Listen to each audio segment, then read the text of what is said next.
All right. Okay, so let me recollect what I told. Okay, so we were discussing about these blocks. I think we just gave a brief explanation of what each block is and what each block means, and then we tried to understand, and then we closed, I believe. So let me just continue with what I started with. Okay. So if you see this entire block diagram, so between the user who is here at this about this block or within this block, and then we have the hardware. Between these two, there is this operating system. So I think this went back. Oh, just a minute. This diagram went back.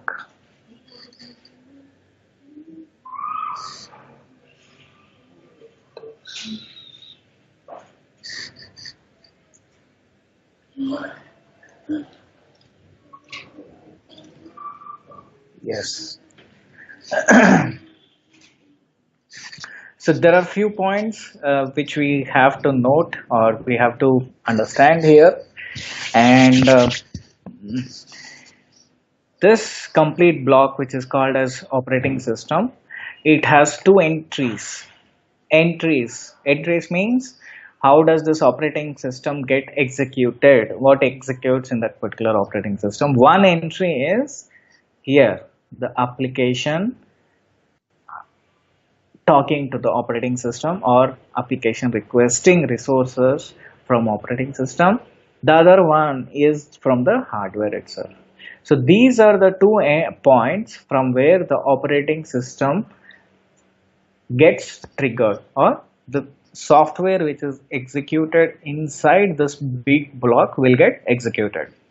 Now if I remove this, that means there are no applications running, and if I remove the connectivity, that means there is no hardware which wants to communicate with the which wants to say something, like for example no interrupts from the hardware. This operating system does not do anything. It is just a junk software which is residing.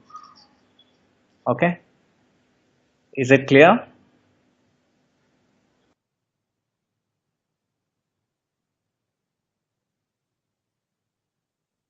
So the meaning of that, voice is breaking. Hello, I cannot hear. Yeah, okay, fine. So the meaning of my statement, it is the hardware which has some data. Like for example, there is some device, like you have used a keyboard, like you just press and some key on the keyboard. Now the data, if the data has to be read by the application which is sitting here, it wants to read the data, then operating system has to read the data. And if the operating system has to read the data, the hardware has to tell the operating system that I am have data. Okay, so what is the meaning? Keyboard will generate an interrupt to the processor. Now currently what is the processor doing? It is executing the application which we have given for execution, right? The processor is executing those instructions. Please remember where the instructions are. It's in where are the instructions? Hello. Yeah, I was actually asking the question where the instructions are. Huh? Ah, yes, yes. So the picture has to be in your mind while we are discussing this. Okay. Now, when the key is while the user is giving inputs using keys, processor is already busy executing something. Let's say, for example, it is executing the application that is given by you. and at some point of time you are asking the processor the data from the keyboard. Okay, now the operating system might be assigning some other applications for execution because your application is waiting for something. Okay, we will see that what it is. Now, when the input is given from the keyboard, there is an interrupt generated by the device to the processor. Now, what do you mean by interrupt? Okay, it's a hardware signal that is stopping the processor. So, processors normally have this concept of preemption. Okay, preemption or something called as context switch. So I need to explain this. Now, how do I explain this? Can I use this? All right. So let's see. Can I take? Okay. So normally these processors have, like I think I have explained this concept in last class or previous classes, but I'll still go ahead. So normally the processors have additional inputs so that these hardware inputs can be used to communicate with the processor. So in my case, in my diagram, this is a processor, and these are the hardware pins that are given by the processor for communicating with it. Okay.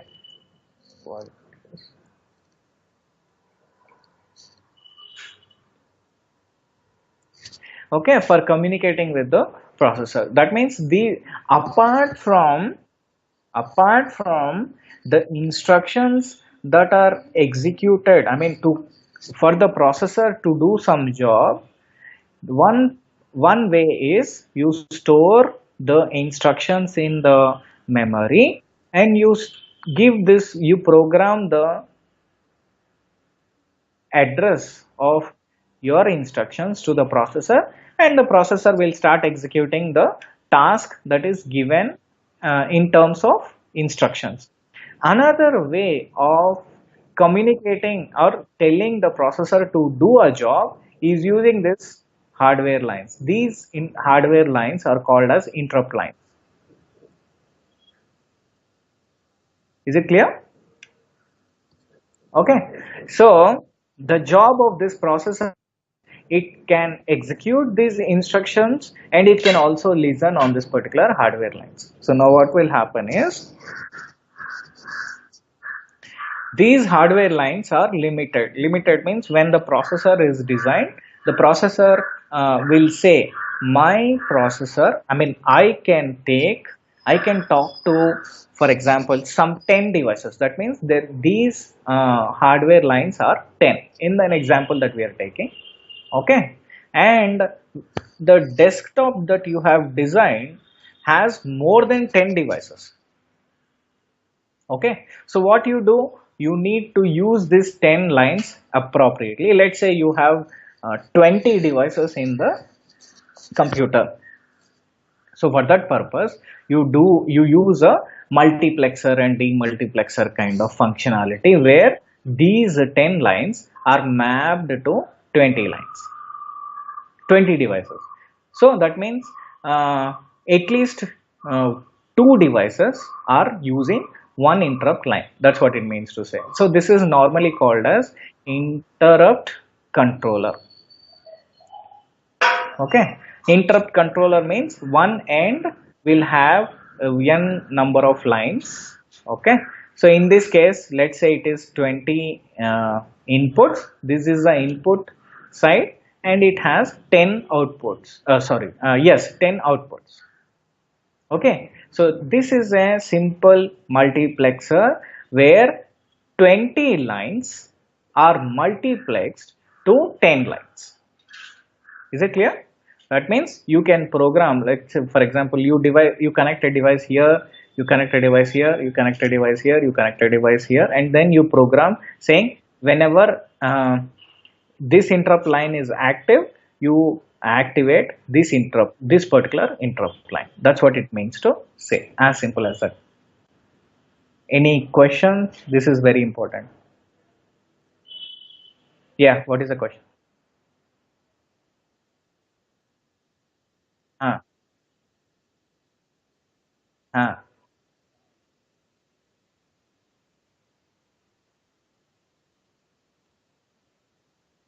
I don't know what you are talking. I don't know what you are talking. What do you mean by subroutine? I don't know what is subroutine. I'm still trying to understand what this processor is doing, how I am able to connect these 20 devices to this processor. That is my job first. I don't know what is subroutine. We will come to subroutine in a while.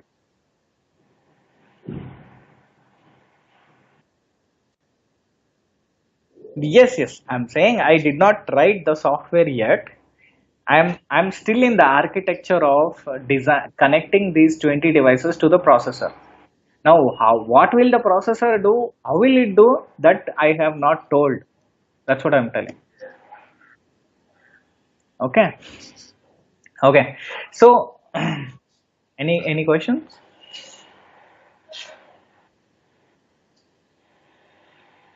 So, for example, let's take an example. So we have this keyboard.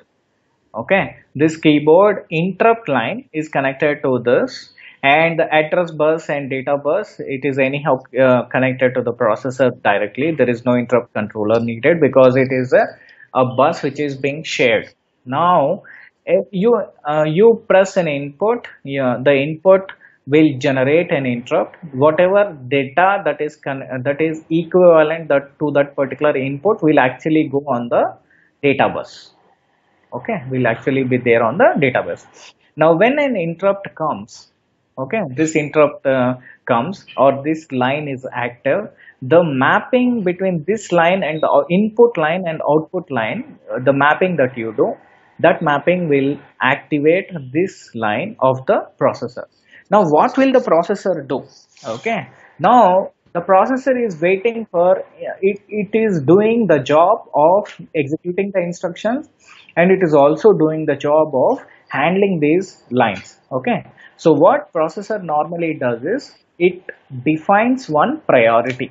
Okay, priority means if it is executing the instructions that are there in this particular process in this memory, and some device has generated an interrupt, that means this interrupt line, any of this interrupt line is active, these hardware lines are given more priority to the program that is currently executing. That means what it does is it stops executing this program, and then it will go identify, find out that okay, it has figured out that there is some device that wants to communicate on this particular line.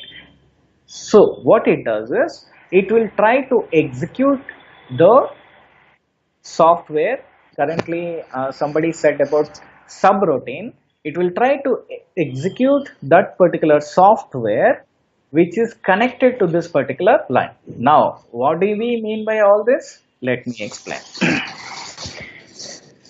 Every processor, okay, in this for example, in this example, this processor, if it is saying that I am supporting 10 lines and I can execute the software which is connected to each line, what this means to say is it is telling that it can it will tell that this is the address space that is available or that is reserved for handling these hardware lines. That means this hardware line will be directly jumping to one memory address location.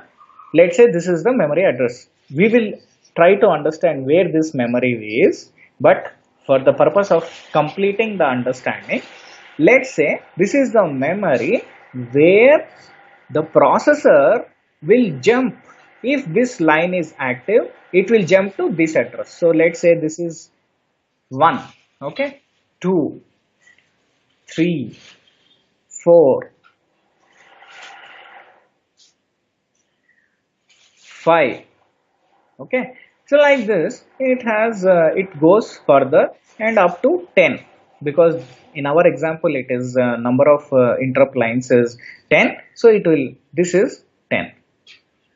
Okay, so what is the meaning of this table is, as soon as this interrupt line is active, it will jump to this one address location.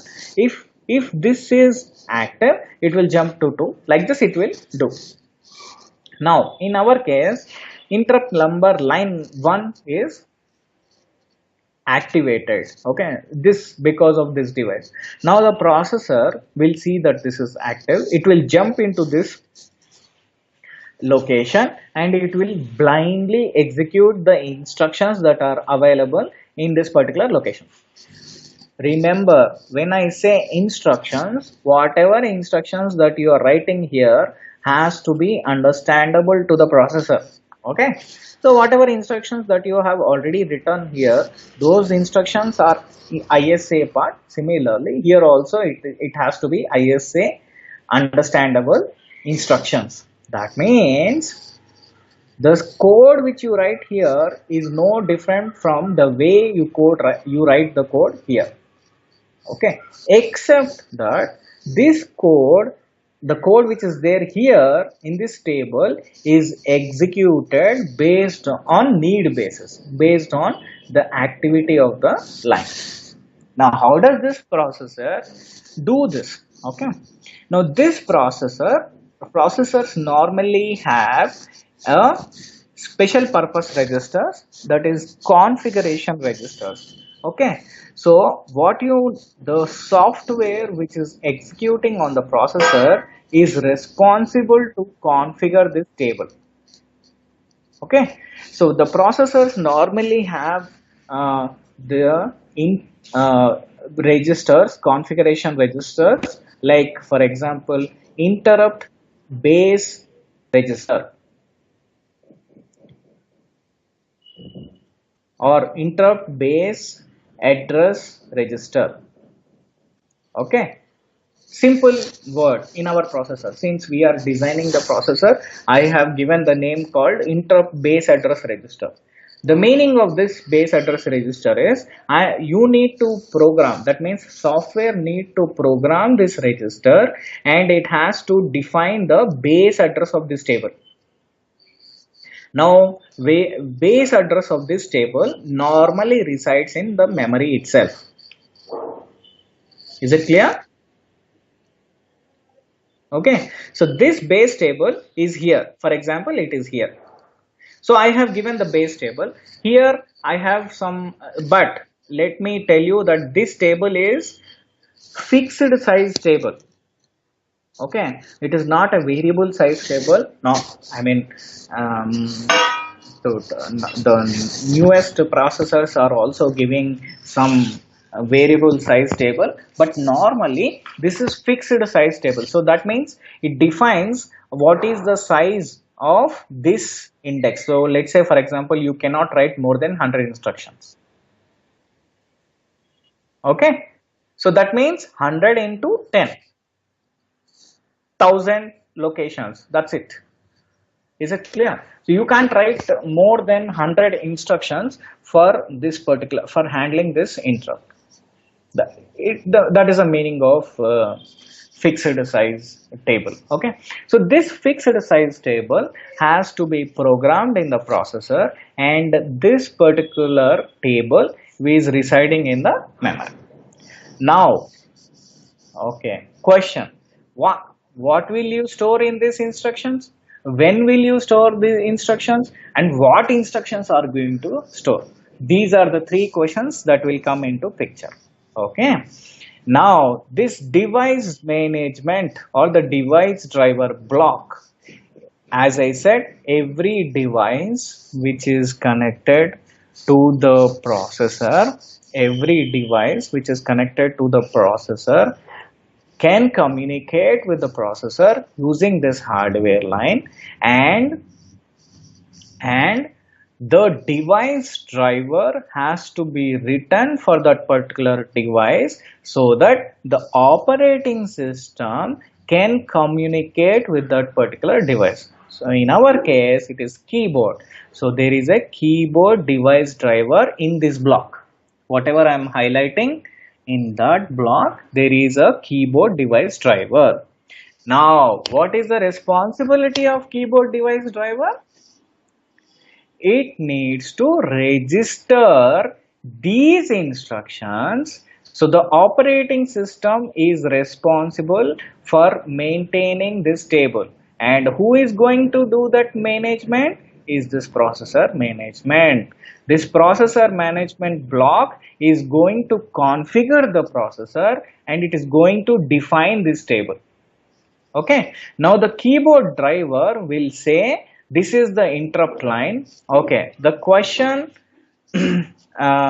that was asked before we started this subroutine was, if there are 20 lines here and 10 lines here, and two devices are using only are sharing one interrupt line, then how does the software know that it is coming from this device or it is coming from the other device? Or in simple terms, which software to be executed, how does it know? That is the question. Is it correct?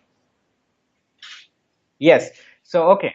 Now, the processor management, what it does is, it will define this complete table, and it writes predefined instructions in this 10 index table, and those instructions are part of operating system. That means this will land us into a piece of code in the processor. That piece of code is called as interrupt management code, and interrupt management code normally resides in the processor management. Is it clear? Okay, there are predefined instructions that are copied in this particular table in each index. In our case, it was 100 locations. So the 100 instructions, common instructions are written so that they go into the instruction manager. That means, since the number of instructions are limited, we are jumping the processor from this location to different location of operating system code.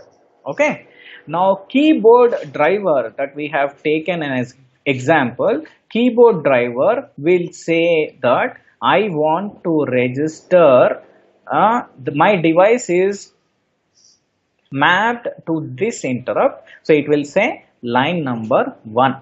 Okay, now another example we have taken is, there is a second device. Let's say there is a mouse which is connected to the same interrupt line. Now there is a mouse driver which will register with the same interrupt line 1. So far clear?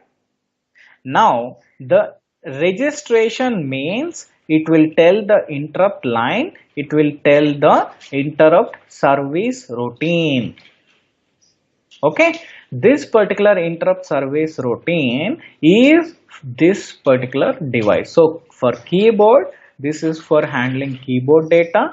For mouse driver, this is for handling mouse data. So this interrupt manager software which is running in the kernel will maintain a different table. Okay, and the table will contain a list of interrupt service routines. Let's say in our case it was 2 interrupt service routines. There are 2 interrupt service routines for the interrupt line 1. So what is the size of this table? Is 1, from 1 to 10. Okay, is this clear? Now when this interrupt, hardware interrupt is activated, the processor will jump from this location to this location. That means the instructions are written in such a way that they jump from this table to this piece of code, where the code will call the interrupt service routine of the keyboard. Okay, because assuming that the keyboard driver has registered the interrupt service routine first, it will call keyboard interrupt service routine. Okay, now the keyboard driver will read the data from the keyboard and it will return back saying that I have handled I have read the data from the device successfully. Now the interrupt manager, when the first routine returns, it will go to the next routine, it will call this routine. Okay, so that means it will sequentially call all the interrupt service routines which have registered to this interrupt number 1. Is it clear?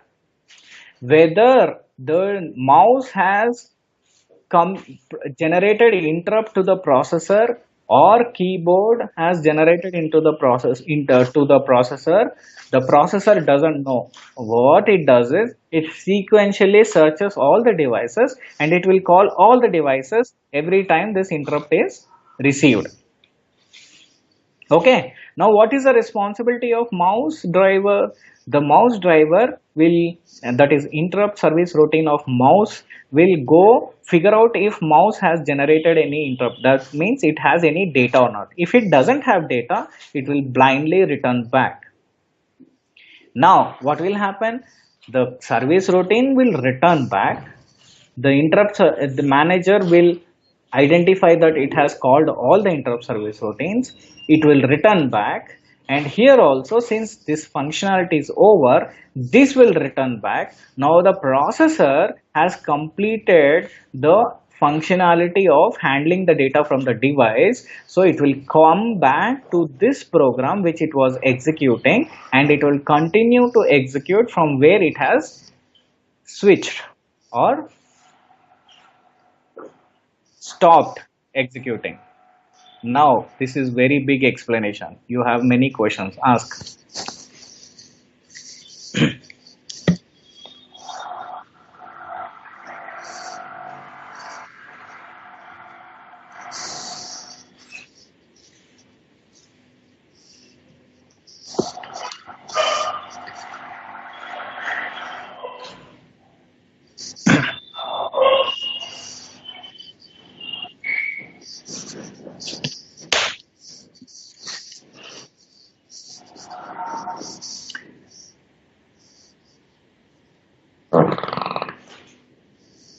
Uh-huh.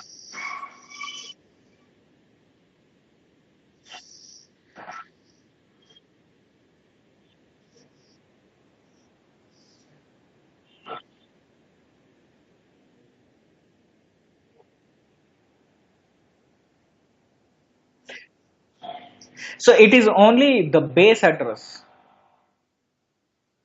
So this is only the base address, and the number of instructions that you can write in each index is predefined, which is 100. Okay, so normally what processor will do is it will take this line number, it will multiply 100 with the line number, add it to the base address, so it gets to that index. And it will start executing the instructions blindly from that particular address location. So this is the address, that is, in our case, it is program counter. So it loads program counter with this address and it will start executing these 100 instructions.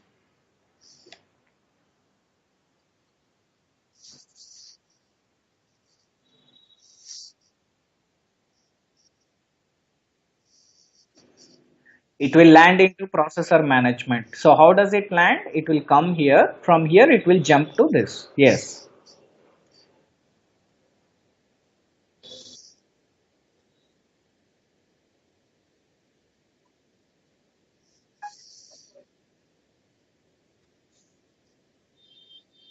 correct.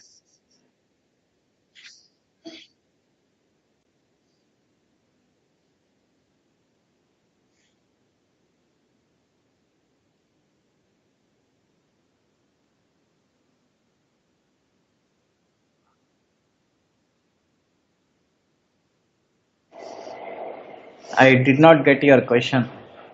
What do you mean by monitoring?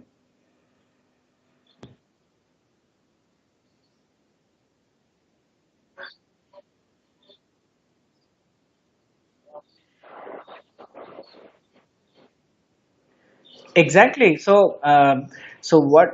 See, this registration mechanism which I am talking is before even the keyboard talking to, keyboard talking to the processor. That means this is all set up before even the keyboard is generating interrupt. So this processor management or the interrupt management code will have this table defined. If there is no subroutine registered for this particular interrupt, interrupt manager will simply return. It won't even, nothing will be read. Nobody will be reading the data from that particular device. Maybe I didn't understand your question. Okay, in our case, these routines are registered by key. So there is a keyboard driver. Okay, there is a mouse driver. Okay, fine. Go ahead. What is your question?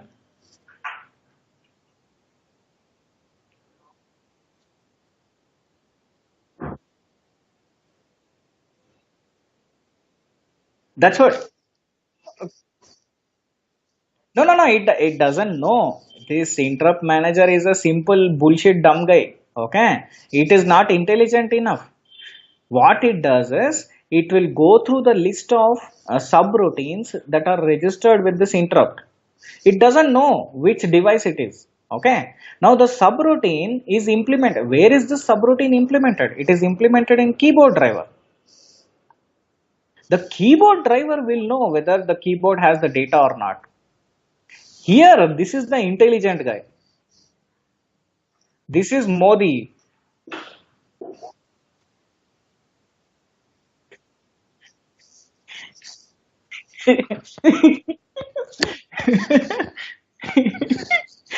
Okay, sorry. So this guy, this piece of code, see, the operating system will give you all the APIs, but the APIs, the intelligent way of using those APIs makes the operating system intelligent. It is, as I said, it doesn't know anything. All it gives you resources. All it gives you is resources. So here is one resource where it says if a driver is registering an interrupt service routine for the interrupt line, for a given interrupt line, the interrupt manager, when the processor is executing the instructions here, one of the instruction is to jump into this instruction software. So where is this software? It is still in memory. I'm telling you again and again and again, all the code that is executed, whether in this fashion or in this fashion, it is all in memory. So this table is in memory. This table is also in memory.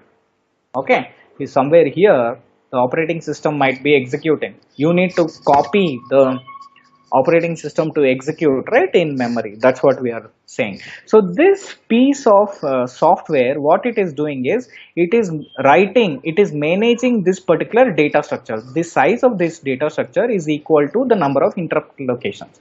But let me remind you, the code that is executed after switching from here to here, that code does not have any limitation in size. Are you able to understand? There is a limit in this table because processor is directly jumping here. Jumping from this to this is software. Am I clear? Am I confusing you guys? I'm 100% sure you guys are confused. Yeah. Yes. Yes.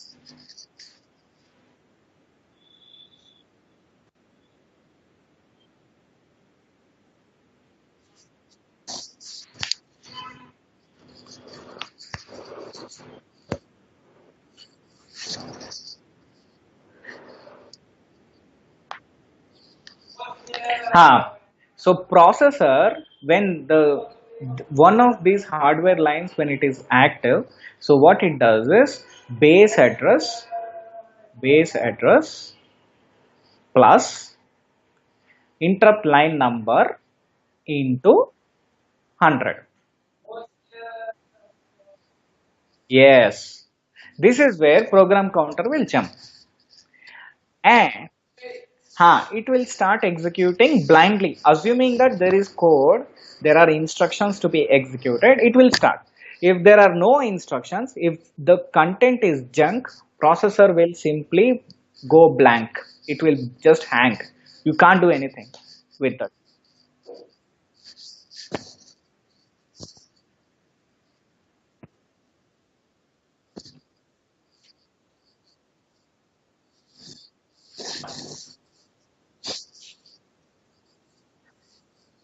Correct.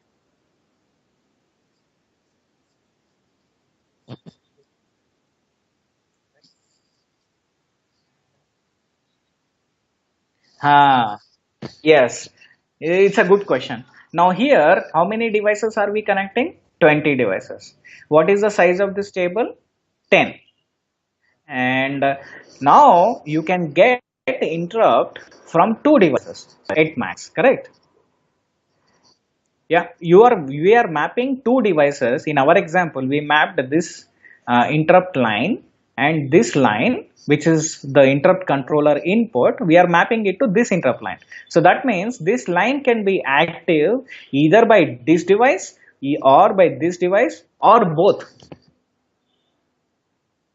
correct?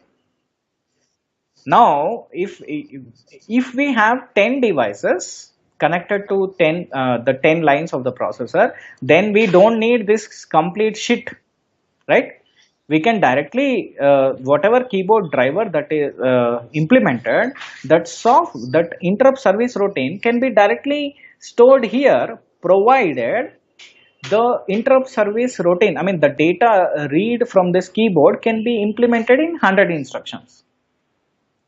Correct? If it cannot be implemented in 100 instructions, then you have to jump to a different location which is not unlimited. I mean, you can't go, processor cannot go execute the next set. That's what it means to say. So there are two problems. Problem number one is, if you have multiple devices connected to one interrupt line, in our case, then we can't have the direct interrupt service routine of that device, of any device of the two, copying here. That is problem number one. The problem number two is, if the interrupt service routine itself has to be implemented in more than 100 instructions, the size has gone beyond 100 instructions, then you can't copy here. So for solving these two issues, normally operating system implements their own piece of code, and these 100 instructions that are implemented, very few instructions are written such that it jumps, the processor will jump, a jump instruction is executed which will jump here. And here you have the flexibility. Operating system is giving a flexibility to register multiple devices to for one particular interrupt. Now, what is this doing? It is managing and maintaining complex data structures. One of the data structures is this. This is an array of 10 indexes, and the index is a list of interrupt service routines. Now, what is even at this point, operating system does not know which device has generated interrupt. All it knows is interrupt line number 1 is active. That's all it knows. Today you might be connecting keyboard and mouse, okay, in your hardware, in your processor, sorry, in your computer design. But the processor is same in a different computer where the same interrupt line is used by different devices. How will you be able to write a generic interrupt service routine for handling any type of device? That is impossible, right? So what you are doing is, operating system is filling this table. This is a mandatory programming dot mandatory configuration for the processor to handle these lines. You can't do anything at this point. You need to write it, okay? you have a flexibility in writing this part. Okay, so what you are doing here is the interrupt service, the interrupt manager is maintaining a table and it gives APIs to the device driver, or so that they call the APIs to to register a service routine for the interrupt line. So all you do is you say this is the interrupt line I'm interested in, and please execute this piece of code for the interrupt line. So what will happen? It stores at this index, it will store this interrupt service routine. So in our example, we took two devices. One is keyboard, one is mouse. There is keyboard service routine, there is mouse service routine. Now the intelligence will come when the processor is executing the interrupt service routine implemented in the keyboard driver. Why is the intelligence coming? I am writing very specific driver, so in the driver I know that this is the keyboard device. First I will go and read keyboard device data to see whether it has any data or not. If it has data, I know how to read, so I will read. So that is the intelligence. That means how the device works is known to the driver. If you don't know how the device works, you cannot write the driver.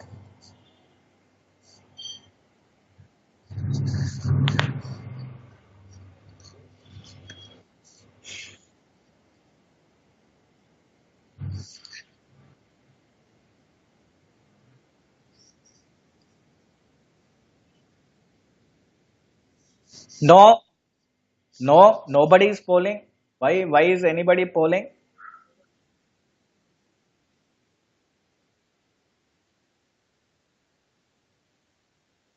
Yes, that checking is done only when it is triggered from the device. There is a difference between polling and interrupt, so don't use the word polling.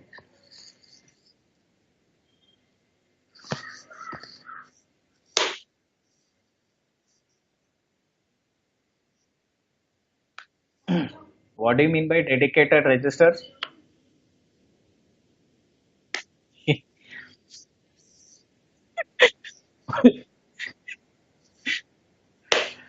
Ma-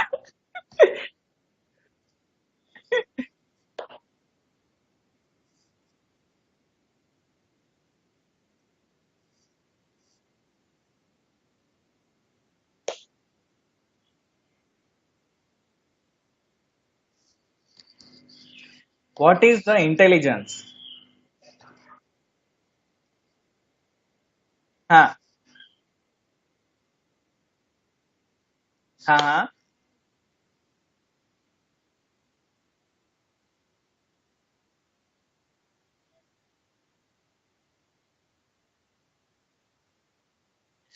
No, it won't.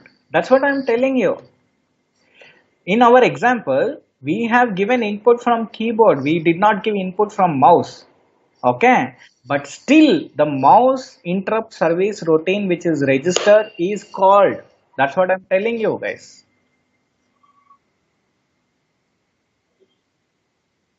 So the mouse driver is intelligent enough. It is intelligent enough to read the mouse hardware registers, whatever dedicated registers you are telling, it will read those registers to see that it does not have any data. So it will simply return back.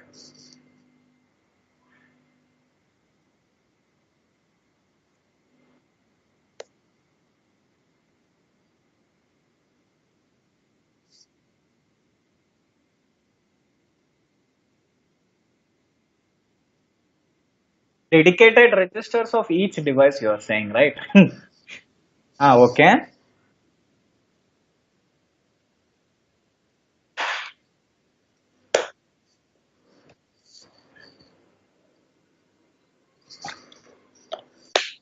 Oh, you are worried about the speed, right? Is it? You are worried that, it might create a delay and, if I type a keyboard now, it might read tomorrow. That's what you are telling, is it? Yes, am I right? For example, I mean, that's a genuine question actually. Let's say, for example, mouse driver has registered the interrupt first. Okay, then the keyboard driver has registered the interrupt next. Now you give an input from the key, but what this is doing is it is calling mouse driver's interrupt service routine first, and then it is calling keyboard interrupt service routine next. Your question is valid. If suppose this mouse driver, I have written this mouse driver to never return from interrupt service routine, I can write, right? I write a while loop here in my interrupt service routine. Data will never be read from the keyboard. Yeah, 200% guaranteed. Data will never come to the keyboard. Your main program, hello world, whatever you write, that will never get the data from keyboard.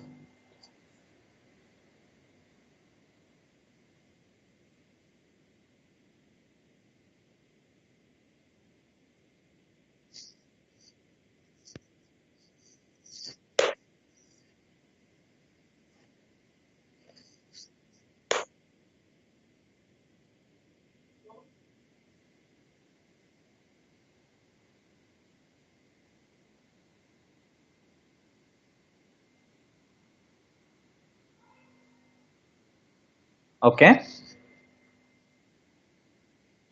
Okay.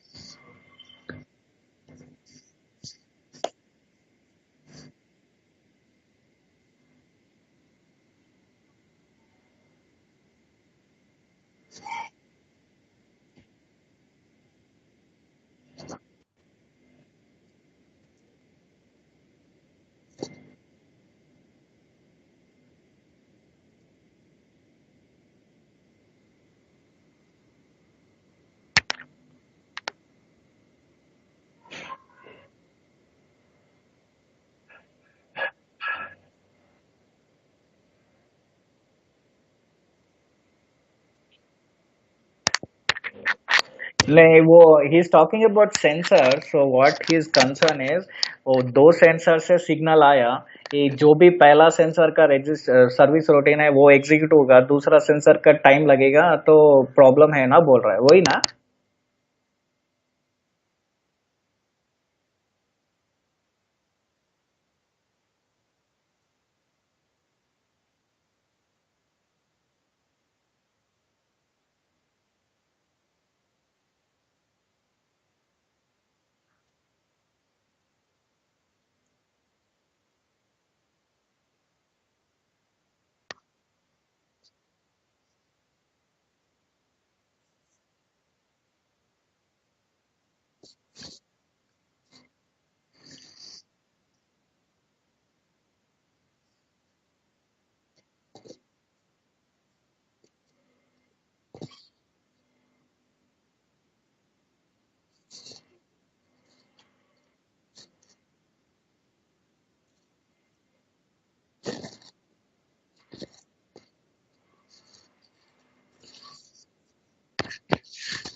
या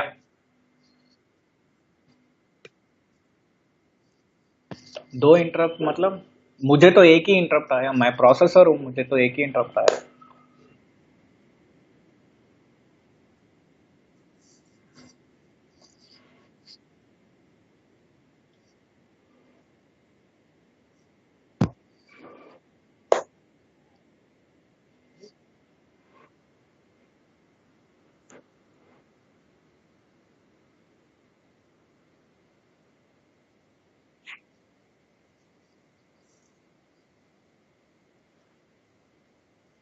या या okay, simultaneously. Okay.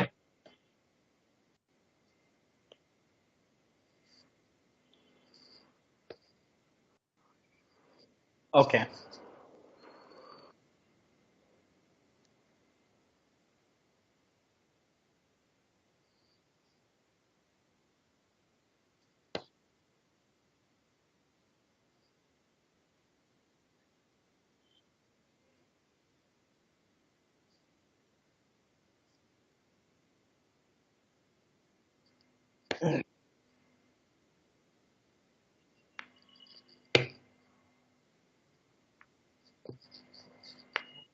Huh.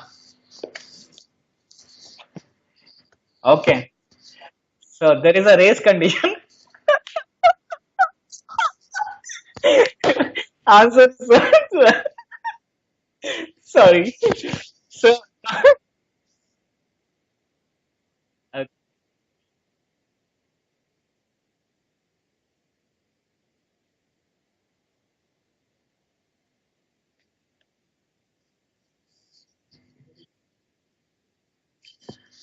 in simple terms, it's a race condition, and you might lose the data from other device. As simple as that.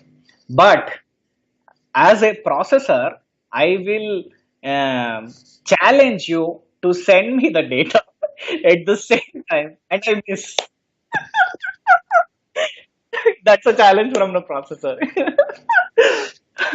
But instead of taking keyboard and mouse, we should be using sensors, because sensors actually have time, they are time sensitive. Okay, now uh, when I am designing the product, I am writing the software for the sensors. So what I have to do is I need to find out the sensors which have the time sensitivity. I need to make sure they don't share the single hardware line. Okay. Now here we have taken an example to understand how this works, but beyond writing software, we need to also make sure we give proper interrupt assignment to the devices. Okay. Now I would have told this in the beginning, but this much discussion wouldn't have happened. So you learn more than what is expected. Yes.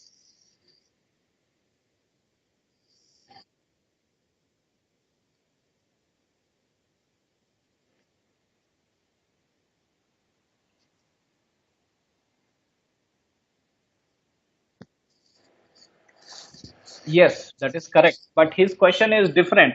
What his question is, you exit from the service routine, that keyboard service routine, you exit because you have read the data. Okay, now you enter into mouse driver. Mouse also has the data, but meanwhile, the keyboard has received the data. I mean, you pressed one more data in the keyboard. You understood what I'm saying, right? The keyboard service routine is not executed again.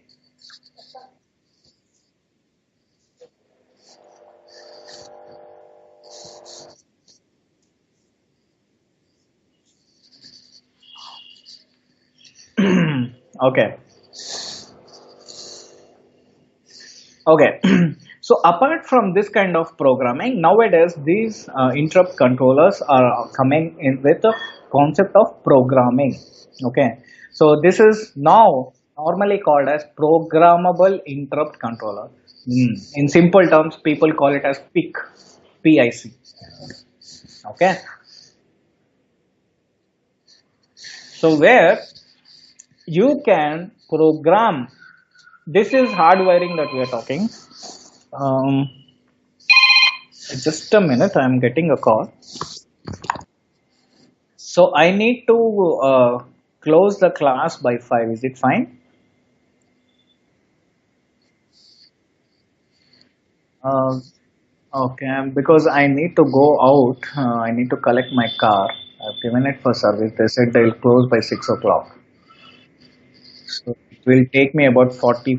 So these programmable interrupt controllers, normally, what you can do is they come whenever this entire system is powered on.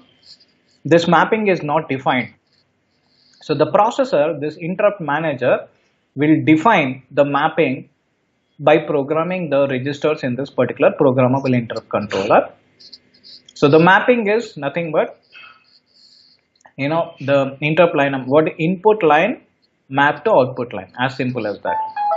So you can configure the registers and say, line number 1, 4 and 6 are mapped to pin number 1, like that.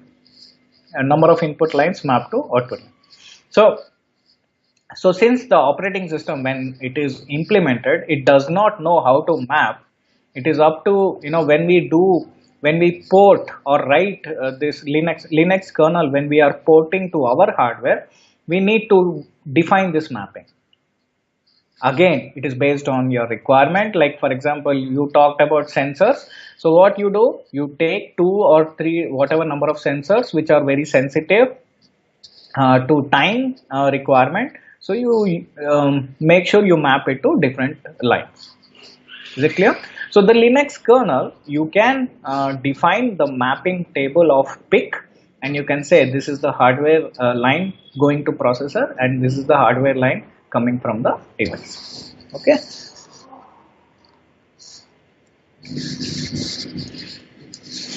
So the device drivers, which are which are there in the operating system, also don't do anything, like I said, until the application which wants to communicate will say, I want to communicate with this hardware, say keyboard, and that for that particular device, Linux kernel has maintained a driver. So the driver will get a request from the device, and the driver will see if it has any data to read, or if it has any data to give back to application. If it does not have any data, it will block, or it will stop the application to execute until the data is received from that particular uh, device. Okay.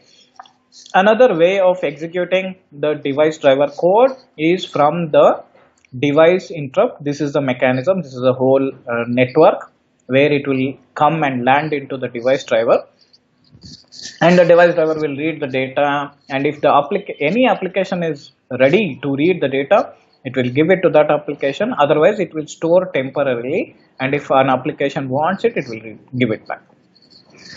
Okay, that's about this explanation. Then if a device driver needs memory, it will come. If a device driver needs memory, it will communicate with this memory management module. The memory management module is responsible to manage or maintain main memory. So we are talking about volatile memory here. Let's say RAM or DRAM, whatever. So this module needs to know how much of memory is available in the system, and it will accordingly identify how much is the free memory available. So it maintains a bookkeeping, it maintains a records of what is the free memory available, and what is the memory which is being used in the operating system and the applications. And anybody, I mean, whether it is inside the Linux kernel or from the applications, whenever there is a memory request comes, it will be handled by this particular block. So if a device driver needs memory for processing the data from the device or from the application, it requests free memory from this management module. It uses that.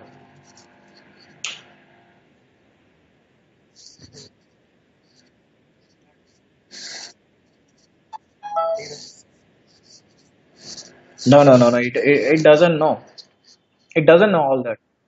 All it knows is these are the free memory blocks. So it divides the complete memory, RAM or whatever, into smaller chunks, small blocks. Linux kernel calls it as page. The page can be used for text or data or stack. Now, who is going to decide whether it is text, data or stack is this process manager.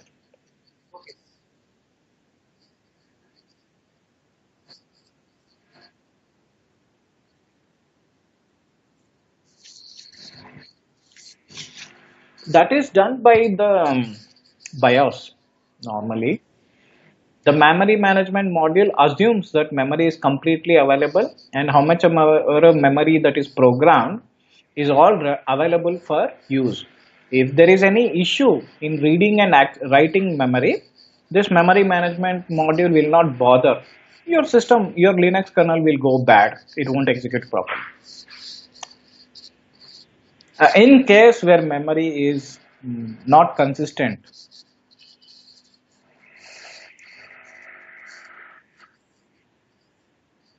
Mhm.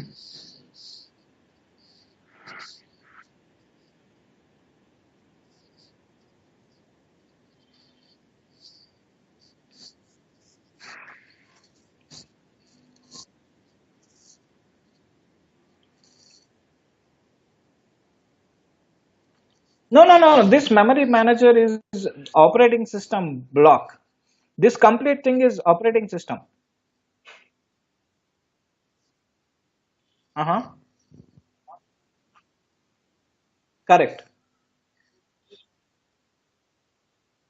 Correct. Exactly.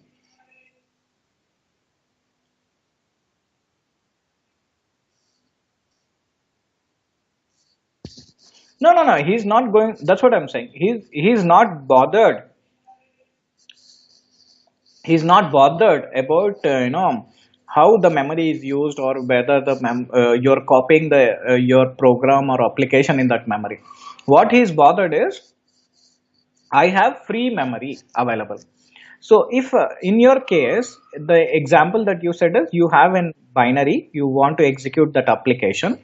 So you request an execute request through this application binary interface. Okay, the execute command will come here. That command is actually implemented in process management. So the request will come to process management. Now where is the executable? Executable in the storage. Correct. So the process management will request that particular executable file to be read from the storage. Okay. Now for the storage, it needs to know that okay, you have requested me the file to be read. I will read it, but where do you want me to copy? Correct. So what process management will do? Process management will ask memory management for free memory. So it will get some pages. Okay, at this point, process management does not know which page is text, which page is data, and which page is stack, right? So it has to first read. So it will request memory. It will give that memory to storage management. Storage management will read the file from the storage, write into the file write into the memory which is given by process management. Now process management when it gets a confirmation from storage, it will read the content of the executable. So Linux kernel has to know what is the format of executable. Okay, so Linux kernel understands ELF format. Any file which is in the format of ELF, only those files can be executed. Okay, Windows for example, it expects EXE format. So since we are talking about Linux will, this process management will try to read the file in ELF format. So ELF has a structure, it has a data structure, a small header in the beginning which tells what is the size of text, data and stack, where does the text start and where does data start and where does stack start. That is when process management will know that okay, this is the memory where the entire program is copied and this is the address from where the program is starting or the text section is. Now it will tell the processor management that this is the memory from this address to this address. I want this memory to be text memory. So this processor management will program the processor to configure the given memory or the pages as read only. So much will happen. Is it clear, or am I fast? Yeah.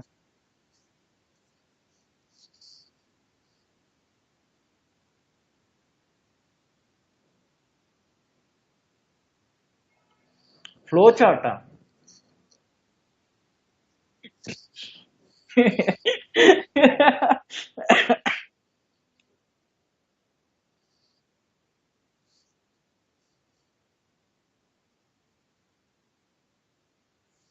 Hmm.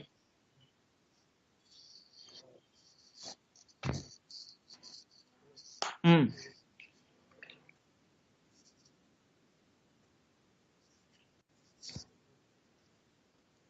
Hmm. Hmm.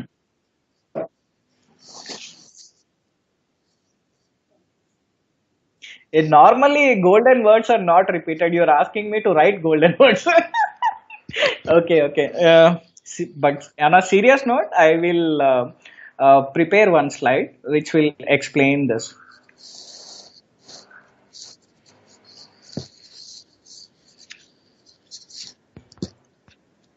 Yeah, yeah, I can do that.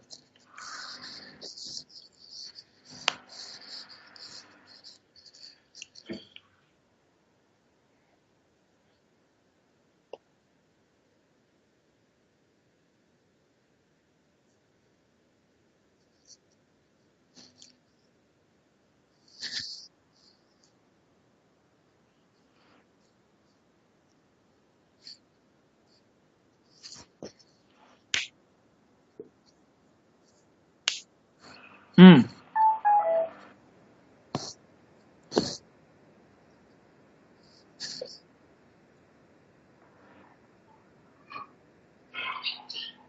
Normally, the dotted line is more for handling multiple processors. It's called as scheduling. Okay, so the scheduling normally executed in two ways. One is a software triggered scheduling. The other one is called as hardware triggered scheduling. That means there is a timer that will execute outside on the hardware, and the job of the timer is it will generate interrupt every frequent intervals.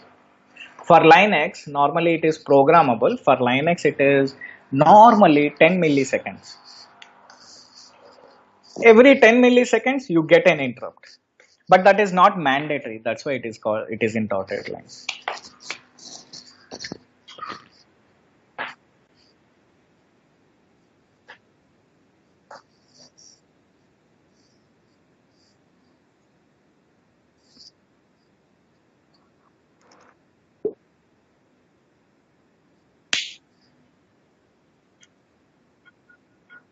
So if you already have operating system, why you are saying operating system is not there? You can say Linux is not there, but there without any operating system, there is no product. As simple as that. Operating system doesn't mean that all these blocks are there. It is very big. You need hard drive. You need blah blah blah. It can be very small also, but the job of all these blocks somewhere or some way or the other you execute. Whether you integrate all these blocks into a single application which is executing, and if your impression is since I'm writing the application which has all these integrated, there is no operating system. You can't say that. Operating system, like right from the beginning, I was saying operating system is nothing but a program. It is not an alien.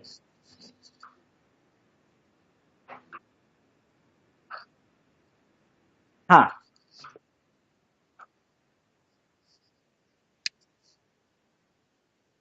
No, no, that is yes, yes. I understood the question.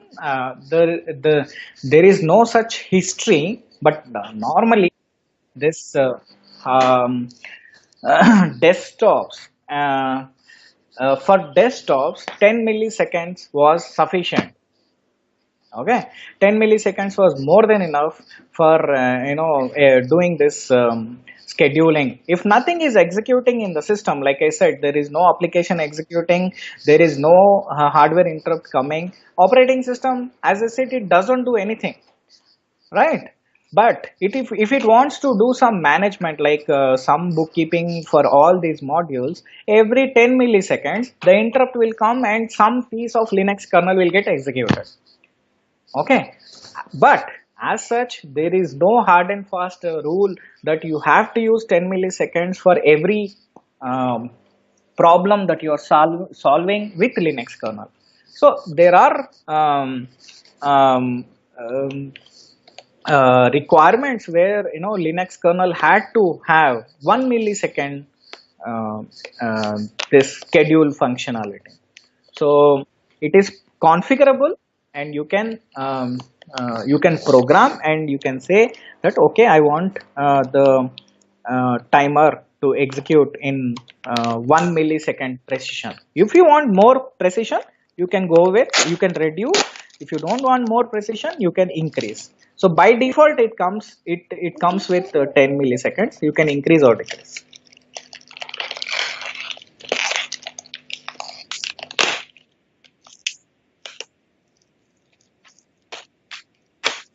Hmm. There you wanted to have high precision, that is time based, right? So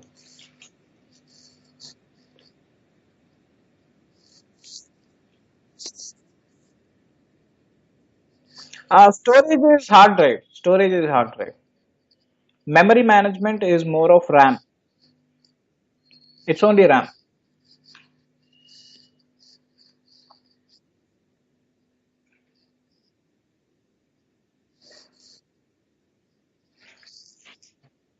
Yeah. Huh.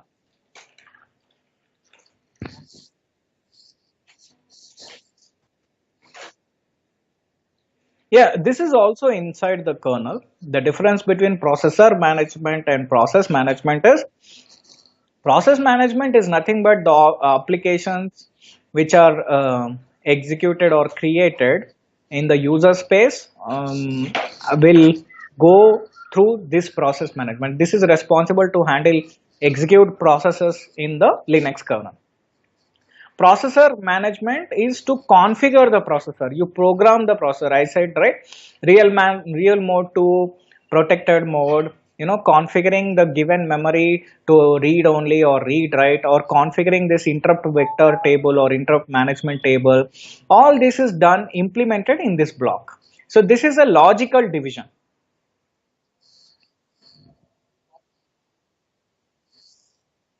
Yes, scheduler is part of process.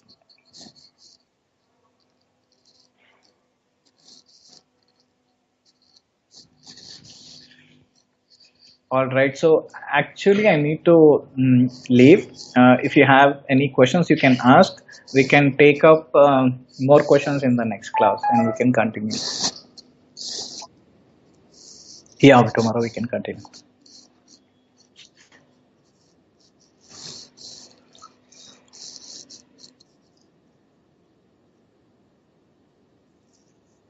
Hmm.